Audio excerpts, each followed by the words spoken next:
بسم اللہ الرحمن الرحیم۔ السلام علیکم ویورز، آپ دیکھ رہے ہیں آرزوؤں کا انتخاب۔ مدینے کی وہ رات جس کی صبح کو مارکہ بدر کے لیے روانگی تھی، عید کی شب سے کم نہیں تھی۔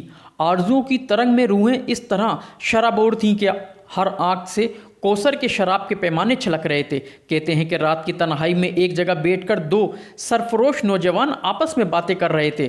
شاید طلوع ہونے والی صبح تمنا کی خوشی میں ان کی آنکھوں کی نیند اڑ گئی تھی۔ عالم شوق کی سرمستی میں گفتگو اتنی واہیانہ ہو گئی تھی کہ کبھی کبھی پلکوں کا دامن بھیگ جاتا۔ جذبات کے تلاطم میں بے خود ہو کر ایک ساتھی نے دوسرے ساتھی سے کہا، طلوع سحر میں اب چند ہی گھڑیوں کا فاصلہ رہ گیا ہے۔ محویت شوق کا یہ خاموش عالم شاید پھر نہ مل سکے، اس لیے آؤ کل کے پیش آنے والے مارکہ جنگ کے لیے اپنے رب کے حضور میں اپنی سب سے محبوب آرزو کی دعا مانگی جائے۔ یہ سنتے ہی فرت مسرت سے دوسرے ساتھی کا چہرہ کھل اٹھا۔ واہیانہ جذبہ شوق میں اس پیشکش کا خیر مقدم کرتے ہوئے جواب دیا، نہال آرزو کی شادابی کے لیے اس سے زیادہ کیف بار لمحہ اور کیا مل سکتا ہے؟ میں دعا کرتا ہوں، تم آمین کہو، تمہاری دعا پر میں آمین کہوں گا۔ اب دل کا عالم قابو سے باہر ہو چلا تھا۔ روح کی گہرائی سے لے کر پلکوں کی چلمن تک ساری ہستی ایک پرسوز کیف میں ڈوب گئی تھی۔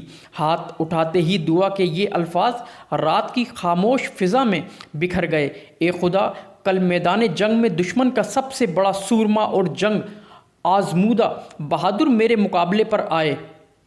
اس پر شیر کی طرح ٹوٹ پڑوں، پہلی ہی ضرب میں اس کی تلوار کی دھار موڑ دوں، اس کے نیزے کے ٹکڑے اڑا دوں اور اپنی نوک شمشیر اس کے سینے میں پیوست کر کے اسے زمین پر تڑپتا ہوا دیکھوں۔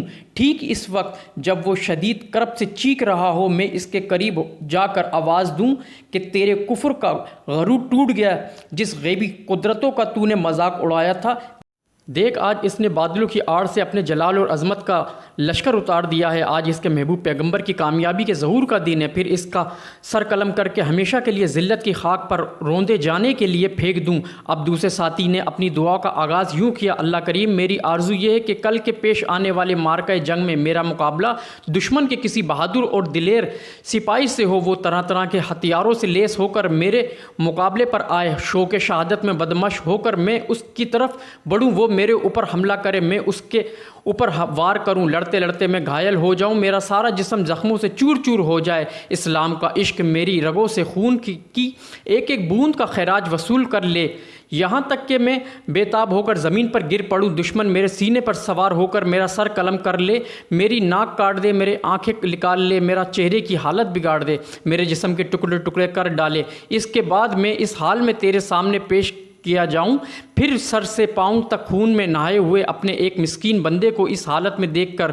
تو دریافت کرے، یہ تو نے اپنا حال کیا بنا رکھا ہے؟ پھر میں جواب عرض کروں، رب العزت، تیرے اور تیرے محبوب کی خوشنودی کے لیے یہ سب کچھ میرے ساتھ پیش آیا ہے۔ صرف اس تمنا میں میرے یہ حال ہوا ہے کہ تو مجھ سے راضی ہو جا اور تیرے حبیب کو میں راضی کر لوں۔ واقعات کے راوی بیان کرتے ہیں کہ دونوں دیوانے حالوں کی یہ پرسوز دعائیں بارگاہ رب العزت میں قبول ہو گئیں۔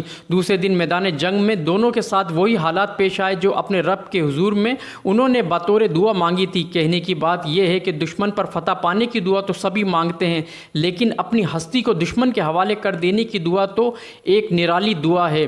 ایسی آرزو اس کے سینے میں مچل سکتی ہے جس نے شہیدوں کی زندگی کا عروج ماتھے کی آنکھ سے دیکھ لیا ہو۔